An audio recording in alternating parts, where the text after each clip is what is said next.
Hello and welcome to the Sisters for Fitness Wellness Show. I'm Stephanie Gaines Bryant. We're recognizing Domestic Violence Awareness Month, and our guest today is Sophie Ford. She's the Executive Director of the Family Crisis Center of Prince George's County. Welcome. Thank you. Thank you for having me.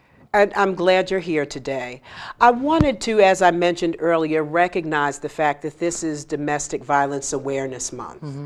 And I want to focus on domestic violence and the fact that it is an issue not just around the country, but here in Prince George's County as well. Over the last couple of years with the economy, with the difficult time it is for some folks to find jobs. Have you seen a rise in the number of domestic violence situations here in Prince George's County?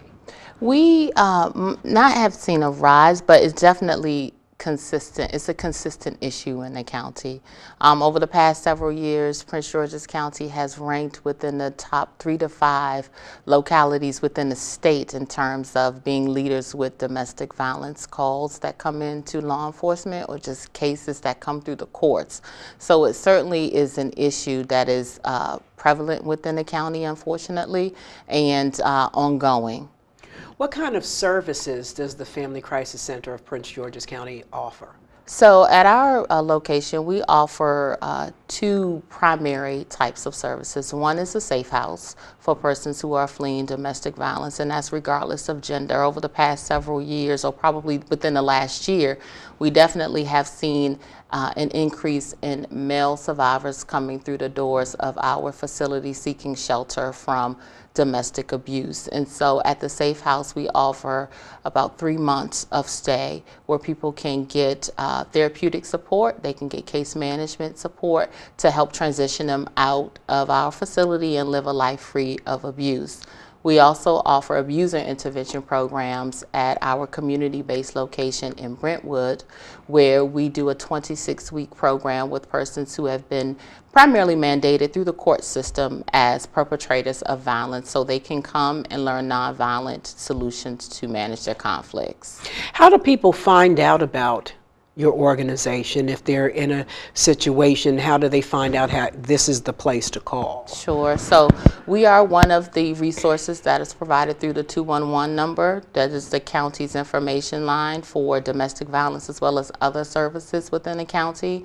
We also are linked in with first responders, so that when we have law enforcement, for instance, who receive a domestic violence call and they are on the scene, there's a screening tool that they have been trained to use to assess whether a person is really in imminent danger.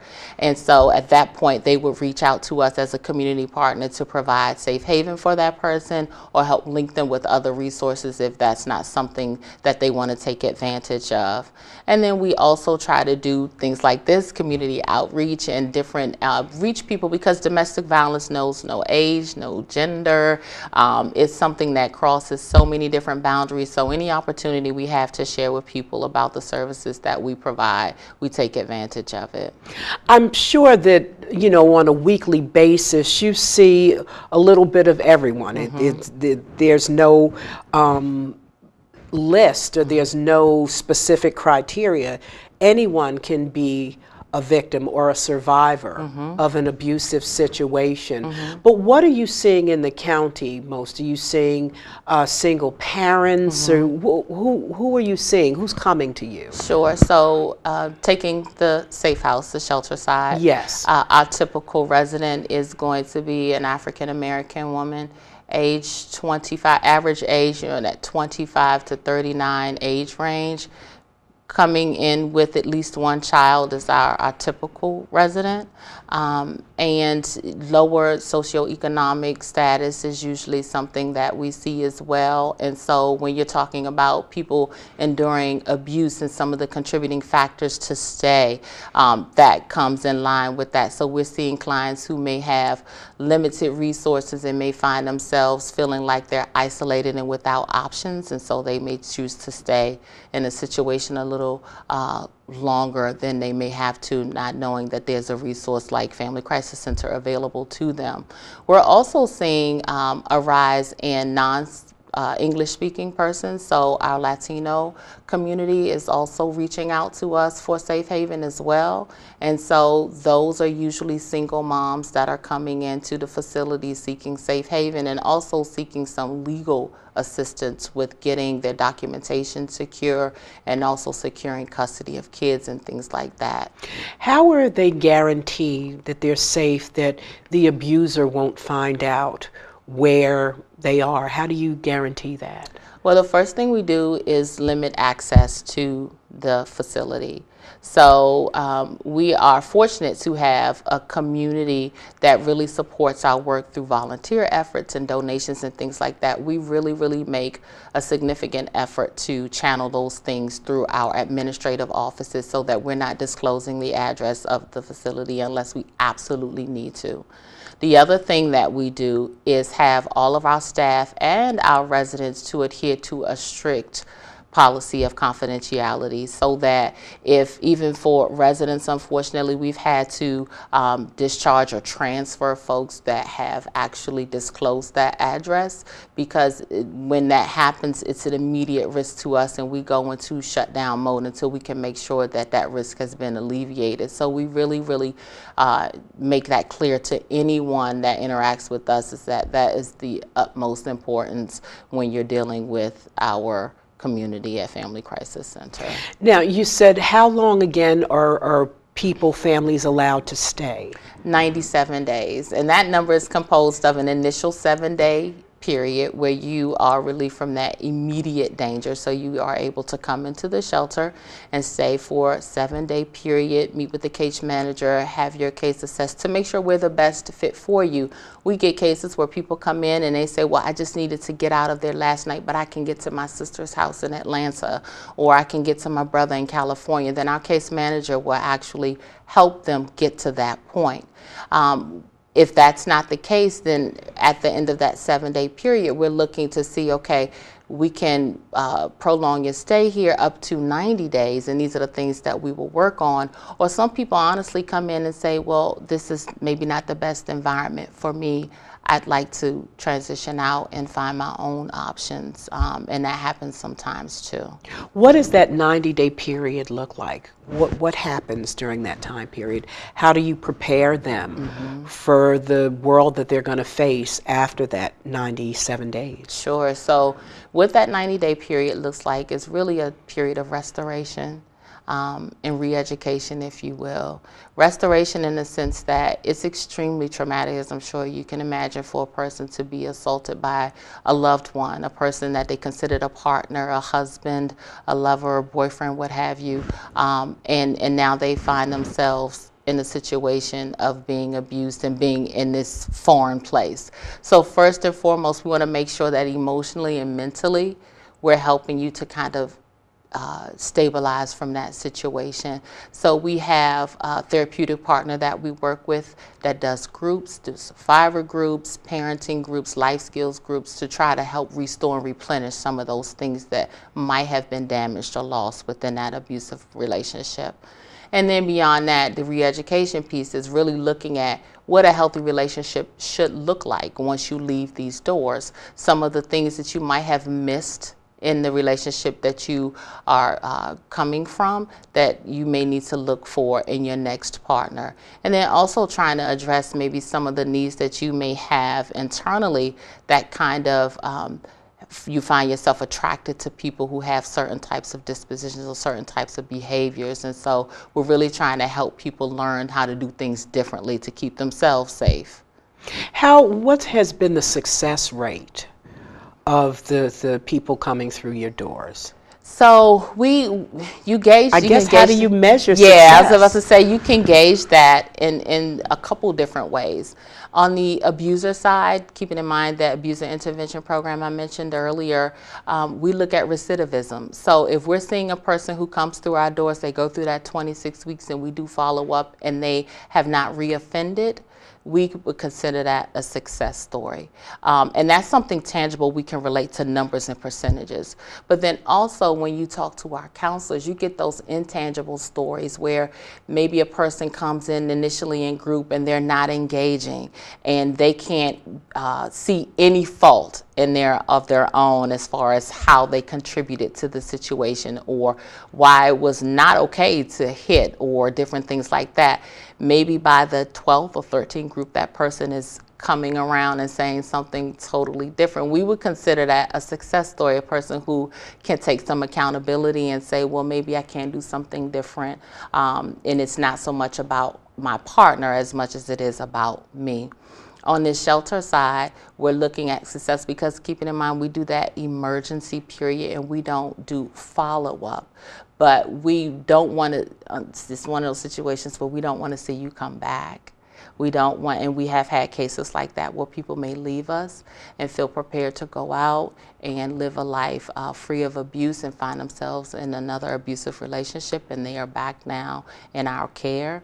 And so success on that side really is at the point of discharge. Are we successfully moving people through our program within that 90 days and helping them get to a safe new home, whether that's a place that they have on their own or it's a transitional program, maybe through another community partner that has another housing type of program. So we will measure that in a couple different ways. You mentioned the fact that the average client has at least one child. How do you support the children? And so we have a fantastic first partnership with the University of Maryland. So we have, through their psychology department, we have student interns that come in and really work with the children in small groups to help them kind of get a sense of normalcy to their lives. And so they do some social skills building with them, and they do some light therapeutic support with them as well. And then we also, through the same therapeutic partner that does the groups for moms, we also use them to refer for individual services for the children in the event that they need assistance as well.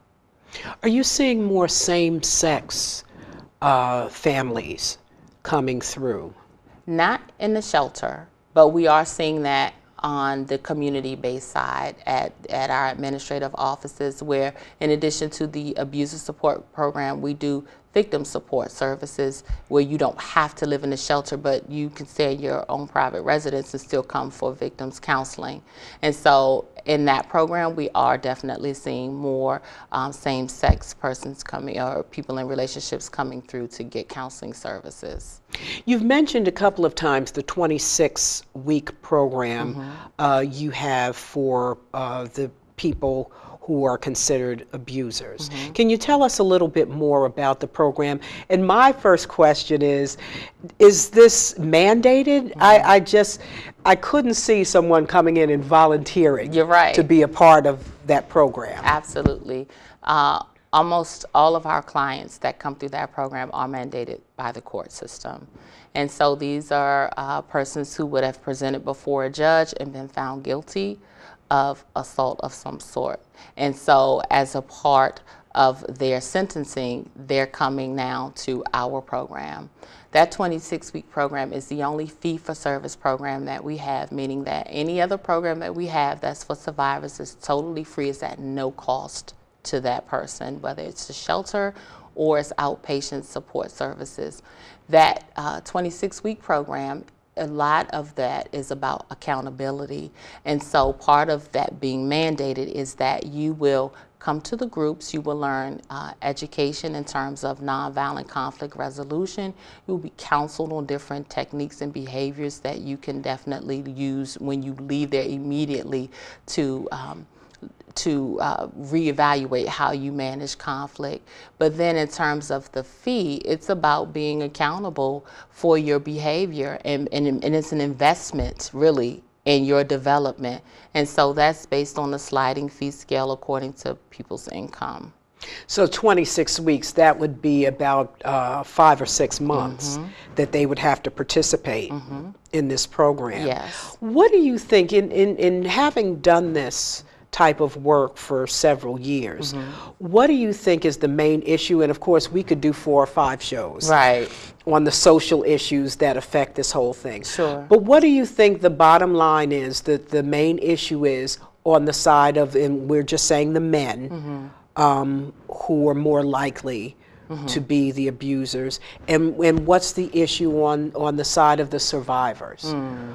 What are you seeing come through your door? So, complicated question, but in terms of what we see at our organization on the side of the perpetrators, it really comes down to a lot of times about power and control. Nothing new within the domestic violence kind of world, but the power and control factor, and then also just the lack of skills, so that if I feel like I'm not in control and I don't have the power that I want, then I will have to aggressively get that from you. So that might mean to kind of literally beat you down so that I can have my needs met. And so that's why within that 26 weeks, we're trying to introduce other ways. First of all, we're looking at the need for power and control and what that really looks like and where that really comes from for each individual, but then how we can look at that a different way in terms of solving conflict and your need for power and control in a way that's non-violent. And I'm sure when you define domestic violence, it takes on a lot of characteristics. Sure. It can involve physical abuse, it can involve mental abuse, a little bit of both, one or the other. So, and I'm sure there are people who are in relationships and that's just the way it is, or they think that's just the way it is, and that there's nothing abnormal, that it's not abuse. What would you, how would you define abuse? So in addition to what you just mentioned as some of those things, the physical, the mental and emotional, it could also be sexual, it could be financial. And so for persons who kind of see that as their norm, I would offer to them, we're really saying that first of all, it's not the norm for what a healthy relationship is defined as, where you have one person that's making all of the decisions, one person that is in control of all of those resources, whether they're financial, access to housing, different things like that.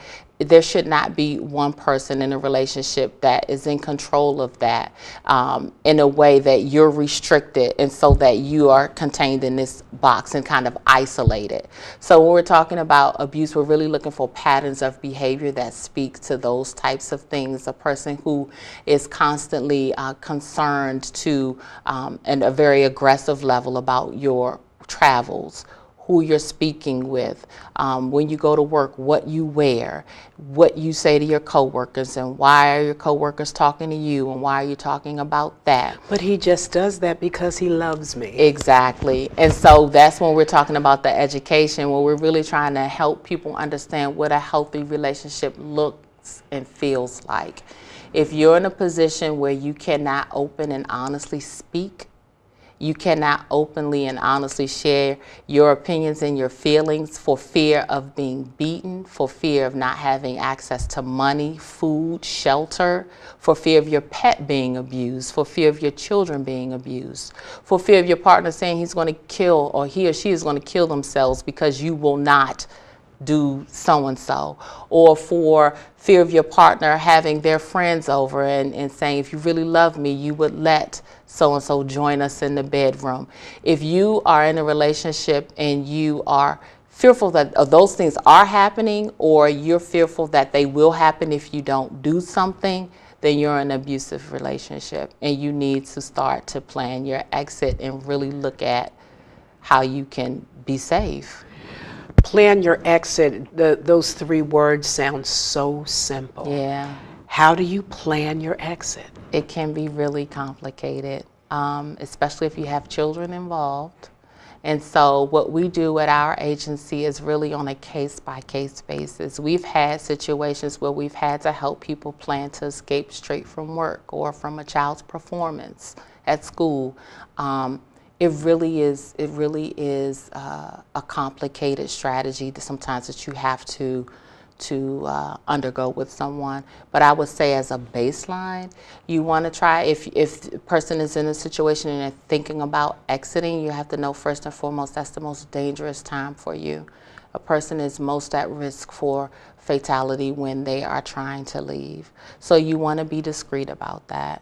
You definitely want to, with your discretion though, if there are a few people in your network that you can depend on to say, I am planning to leave Johnny on Sunday night, can I come to your house? And you not tell him where I am, not answer the phone, so on and so forth. You do want to try to kind of start to make those limited connections. You want to also try, if you can, to gather vital documents for yourself and your children. If you can get birth certificates, social security cards, shot records, things like that, because you may find yourself in a situation where you're having to find a new school, you know, new state, different things like that. So having that information with you would make that a lot easier.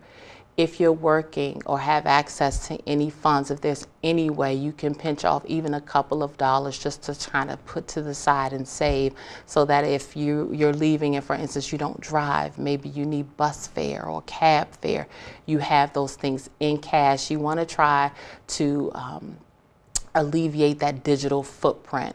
So looking at ways, some of the cell phone programs that are offered, so that if your partner is the person that's in charge of the cell phone account, they may be tracking your phone. So if there's any way you can get access to another phone that they are not in control of, so that you can make confidential calls, or when you leave, you're not being tracked. So there are just all kinds of different things. You said that it is a very difficult journey, and it sounds like it is, but it's possible. It is possible, and we know that.